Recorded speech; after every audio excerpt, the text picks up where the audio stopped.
Hello students, welcome back to our YouTube channel. कैसे हैं आप सभी? आई होप आप सभी हेल्दी होंगे और सेफ होंगे। तो अपने आज के इस वीडियो में हम पढ़ेंगे क्लास 4th सोशल साइंस का चैप्टर 1। ठीक है स्टूडेंट्स, तो आप सभी अपनी एसएसटी की बुक्स अपने साथ रखिए ताकि आप भी मेरे साथ अपने चैप्टर की रीडिंग कर सकें और चैप्टर की एक्सप्लेनेशन को अच्छी तरह समझ सकें। Chapter 1, India our beautiful country, यानी भारत हमारा सुंदर देश।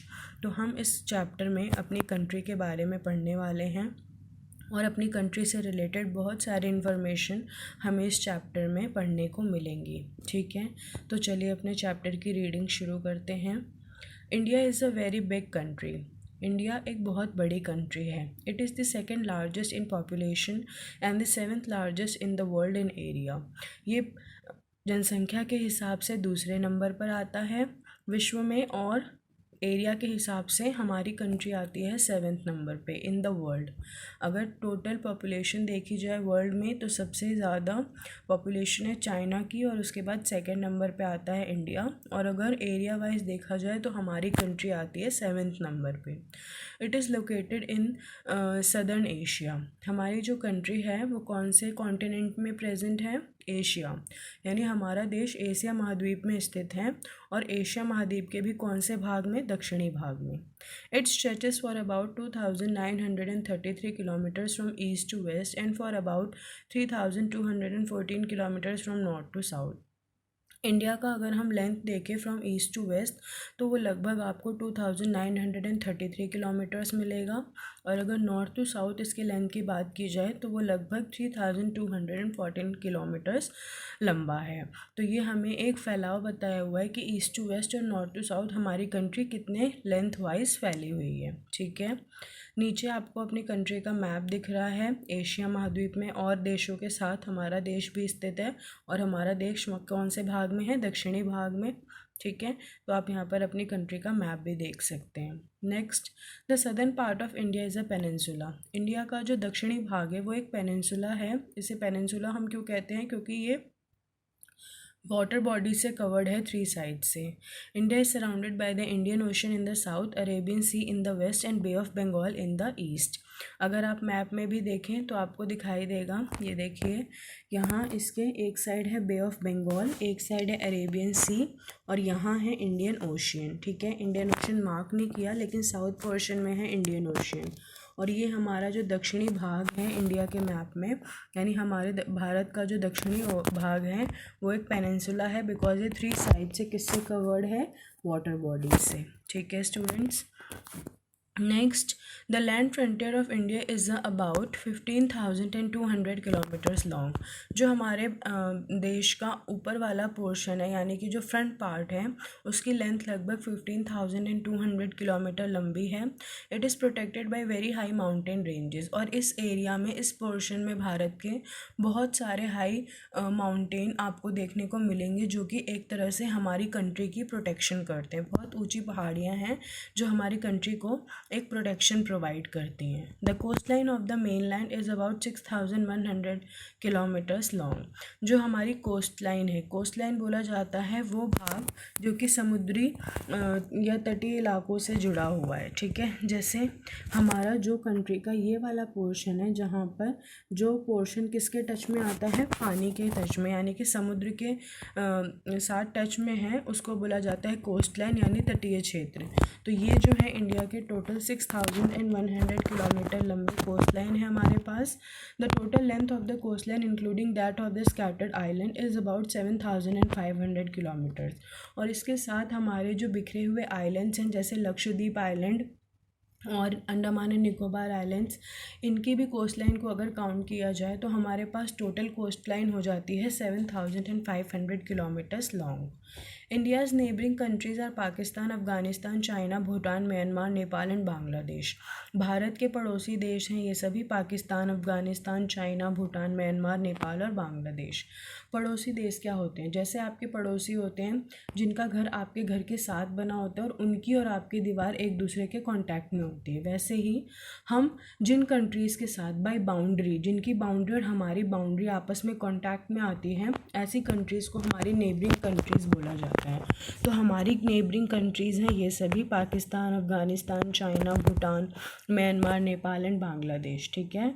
Our neighbours across the sea are Sri Lanka and Maldives. और नेबर्स अक्रॉस सी यानी कि जिनसे हम लैंड के थ्रू तो कनेक्टेड नहीं हैं लेकिन वाटर के थ्रू उनके साथ हमारा कनेक्शन है। तो ऐसी 2 कंट्रीज़ हैं हमारी नेबर्स। कौन कौन सी? श्रीलंका एंड मालदीव्स। ठीक है।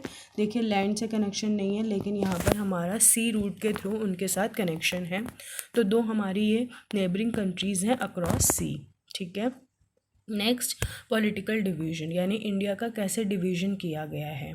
India became an independent country on 15 अगस्त 1947। 15 अगस्त 1947 को जब हमारा देश आज़ाद हुआ था उस वक्त बहुत सारी छोटी छोटी रियासतें थीं, लेकिन उन सबको जोड़कर हमारे देश को कुछ राज्यों में बांटा गया, जो आज की डेट में प्रेजेंट में हमारे पास 28 स्टेट और 9 यूनियन टेरिटरीज़ हैं। आपकी बुक में 29 और 7 प्रिंटेड है बिकॉज बुक पुरानी प्रिंटेड है, बट अभी जो चेंजेस आए हैं उसमें जम्मू एंड कश्मीर को स्टेट की कैटेगरी से हटा के क्या कर दिया गया, यूनियन टेरिटरी, और लेह को नया यूनियन टेरिटरी बनाया गया है। तो टोटल यूनियन टेरिटरीज़ हो गई हैं 9 और स्टेट्स हमारे पास रह गए हैं 28। ठीक है।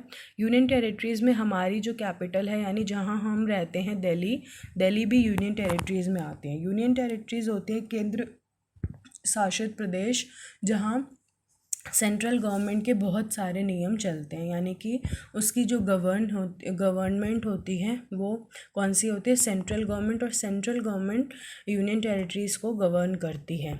ठीक है। और ये देखिए आपको यहाँ पर अपना मैप भी दिखाया हुआ है इंडिया का, पॉलिटिकल मैप इसको बोला जाता है, जिसमें आपको स्टेट की डिवीज़न दिखती है। ठीक है। तो आप सभी को भी एक ऐसा ही मैप लेके और उसमें सारे स्टेट्स एंड कैपिटल्स फिल करके अपनी कॉपी में पेस्ट करना है। तो आप सभी एक मैप लेकर उसमें ये सभी स्टेट एंड कैपिटल फिल करके और अपनी कॉपी में पेस्ट करिएगा, SST की कॉपी में। ठीक है। और आपको सफाई से पेंसिल से उसको मार्क करना है और कोई कलर नहीं करना आपने उसमें, सिर्फ आपको मार्किंग करनी है। ठीक है। और पॉलिटिकल मैप पर करिएगा ताकि उसमें ये डिवीज़न जो है वो ऑलरेडी आपको बनी हुई मिलेंगी। आपको उसमें सिर्फ स्टेट्स और कैपिटल्स मार्क करनी है। ठीक। नेक्स्ट पेज पे आपको स्टेट्स एंड कैपिटल्स दिए हुए हैं सभी अपने, और यूनियन टेरिटरीज़ और उनकी कैपिटल्स भी दी हुई हैं, और इससे रिलेटेड चार्ट भी मैंने आपको दिया था हॉलीडे होमवर्क में प्रिपेयर करने को, तो आप वो सभी चार्ट अच्छी तरह से बना लीजिएगा और आप सभी ये सभी स्टेट्स और उनके कैपिटल्स भी याद करिएगा। ठीक है। तो हमें ये सारे स्टेट्स और कैपिटल्स याद करने चाहिए, ये हमें पता होने चाहिए हमारे पास कितने स्टेट्स हैं और इनकी क्या क्या कैपिटल्स हैं। फिर देखिए यहाँ पे कुछ अमेजिंग फैक्ट्स दिए हुए हैं। Uttar Pradesh is the most populous and Sikkim is the least populous state of India. Uttar Pradesh जो है वो ऐसा राज्य है जहाँ पे सबसे अधिक जनसंख्या रहती है भारत में, और सिक्किम ऐसा राज्य है जहाँ पे सबसे कम पॉपुलेशन यानी सबसे कम जनसंख्या है वहाँ की। फिर एक नेक्स्ट अमेजिंग फैक्ट दिया है, 7 states in north eastern India are called the 7 sister. हमारी कंट्री में जो नॉर्थ ईस्ट वाला पार्ट है वहाँ पे 7 स्टेट्स हैं जिन्हें 7 सिस्टर्स बोला जाते हैं।